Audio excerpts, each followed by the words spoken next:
पहले तो रामाचल जी के बारे में जानिए। अब मैं उनसे पूछना चाहता हूं कि 4 बार वो मंत्री रहे हैं, तो 4 बार सरकार उनकी रही होगी तबे मंत्री रहे होंगे। और मैं 10 घटना बता सकता हूं और सिर्फ राजभर समाज की बता सकता हूं। तो मेरा उनसे सवाल है आपके माध्यम से कि किसी एक भी पीड़ित परिवार को अपने मंत्री काल में 4 बार के मिनिस्टर बनने में क्या अपनी सरकार से किसी को इतना मदद कराए हैं? एक बात, क्या ऐसे किसी भी परिवार को, किसी भी व्यक्ति को नौकरी दिलवाए हैं? दूसरी बात, पंकज राजभर हत्याकांड के आज 5 दिन बीत चुके हैं। जो है यहाँ पर नेताओं का आने का सिलसिला जो जारी है और इसी सिलसिले में जो है आज अनिल राजभर जी यहाँ पर आए हैं और थोड़ा हम जानने का प्रयास करेंगे कि आखिर वो इस पर किस प्रकार से कार्रवाई कर रहे हैं या फिर वो उनकी घर वालों की किस प्रकार से आर्थिक मदद करते हैं।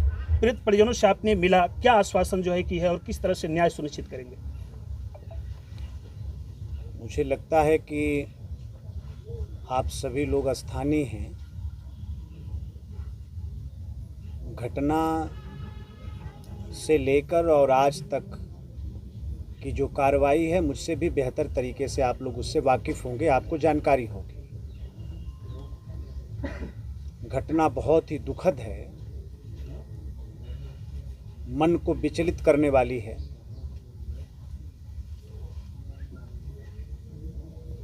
मैं दुख की घड़ी में परिवार के साथ खड़ा हूं,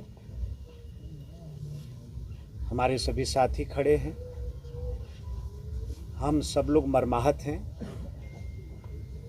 दुखी हैं। अब हम सब लोगों का ये संकल्प होना चाहिए कि ऐसी दुर्दांत घटना को अंजाम देने वाले जो अपराधी हैं उनका भी यही अंजाम हो।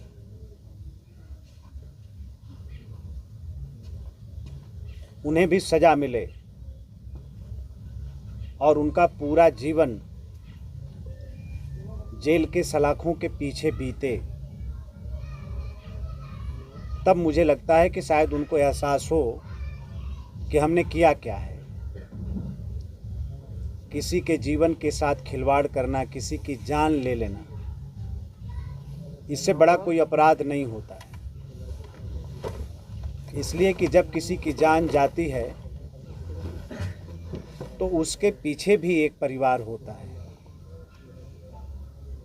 उनके माँ बाप होते हैं, उनकी पत्नी होती है, उनके बच्चे होते हैं, उनके मित्र दोस्त होते हैं, उनके घर परिवार के लोग होते हैं, रिश्तेदार होते हैं। घटनाओं का असर उनके जीवन पर पड़ता है, उनके मन, उनके दिल दिमाग पर पड़ता है। मैं स्थानीय प्रशासन का मैं इस बात के लिए अभिनंदन करना चाहता हूं, ख़ास तौर पे हमारे जो एसपी हैं जौनपुर के।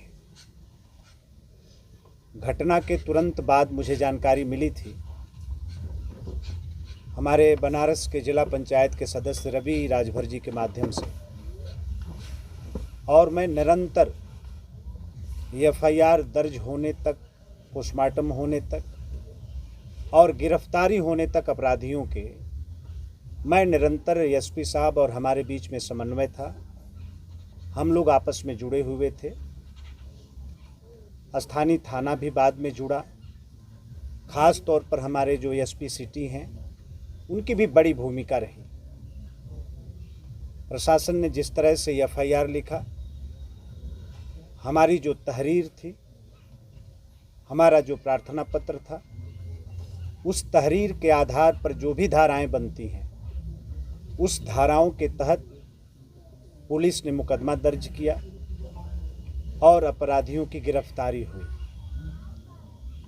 जब भी कोई घटना घटती है तो जो कार्रवाई हमारी सरकार कर रही है, आज पूरे देश के अंदर वो एक उदाहरण बना हुआ है। अपराधी चाहे कोई हो, उसे माफ़ किसी भी सूरत में नहीं किया जा सकता।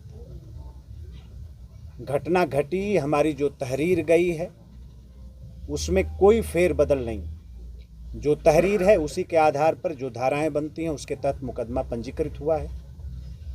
और जिन अपराधियों के खिलाफ मुकदमा पंजीकृत हुआ है वो जेल गए हैं। मंत्री जी, एक आवश्यक सवाल है। अभी समाजवादी पार्टी के तमाम बड़े नेता आए थे। दो प्रश्न सबसे महत्वपूर्ण है। थोड़ा जल्दी करिए। जी, एक आप ही के समाज के, राजभर समाज के बड़े नेता रामचल राजभर साहब आए थे।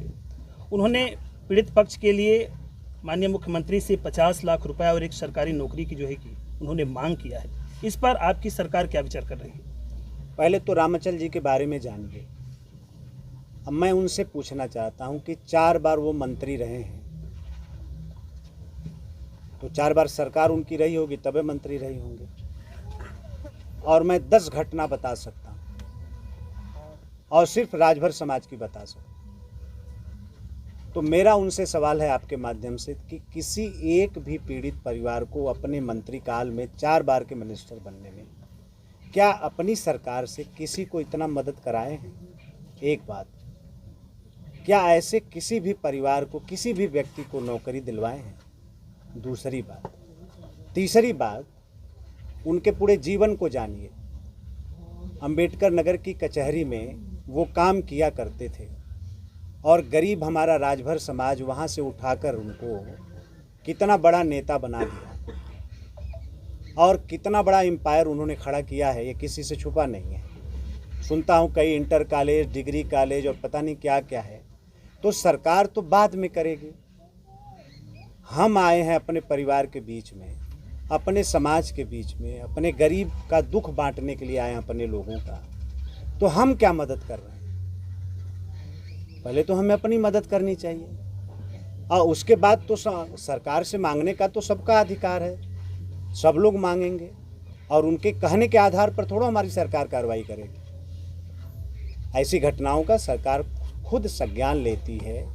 आवश्यकता पड़ेगी मैं परिवार के लोगों को मुख्यमंत्री जी से मिलवाऊंगा, इनके जो सुख दुख हैं उनसे वाकिफ़ कराऊंगा। इनके परिवार का जो सुख दुख है हमारी सरकार निश्चित तौर पर बांटेगी। कोई आश्वासन इस तरह से दे देना, इस तरह से ये हल की बात होती है। जी। अभी कोई बात हम कह के चले जाएं पूरी ना हो तो ये और भी ख़राब बात है। तो हम लोग प्रयास करेंगे कि समाज में इतनी बड़ी घटना घटी है, परिवार का दुख हम बांट सकें।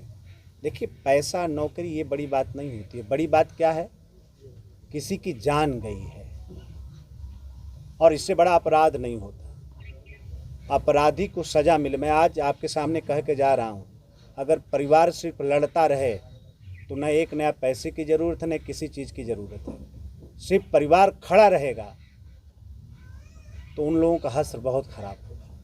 एक अगला प्रश्न है, उन्हीं के साथ पूर्व सांसद और वर्तमान विधायक समाजवादी पार्टी के, उन्होंने यशस्वी मुख्यमंत्री योगी आदित्यनाथ के उस बयान को कोट करते हुए कि बटेंगे तो कटेंगे को अपने ढंग से परिभाषित किया कि मुख्यमंत्री ने जो बयान दिया है, जो स्लोगन चलाया है प्रदेश में, अखिल भारतीय स्तर पे उसको प्रचारित प्रसारित किया जा रहा है, उसका मूल मतलब ये है कि ओबीसी, दलित, पिछड़ा और अति पिछड़ा आपस में बटेगा तो इसी तरह से कटेगा। ये सामंतवादी लोग हैं और इसी तरीके से हश्र करेंगे। इस पर आप क्या कहना चाहेंगे?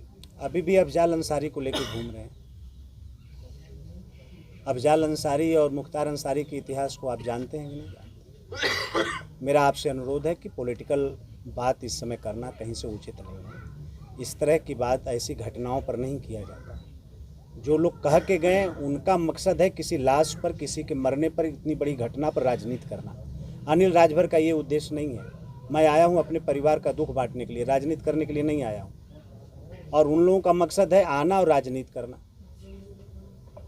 ये अपराधियों को पैदा करने वाले, अपराधियों का संरक्षण करने वाले, अभी मैं बता दूं कितने लोगों को लेकर ढो रहे हैं अपराधियों को। अगर इसमें मैं बताऊं तो ये उचित नहीं है।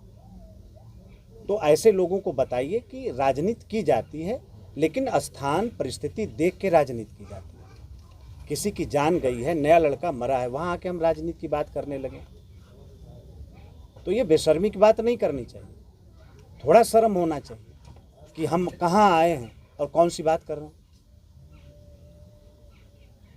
उन लोगों को बताइए मेरी तरफ से, थोड़ा शर्म लिहाज रखें और हिसाब किताब से बात करें। किसी की जान गई है, नया लड़का मरा है। तो आप देख सकते हैं बड़ी बेबाकी से और बड़ी संवेदनशीलता के साथ मंत्री जी ने अपनी बात रखी। और कोई पूछेंगे आप लोग?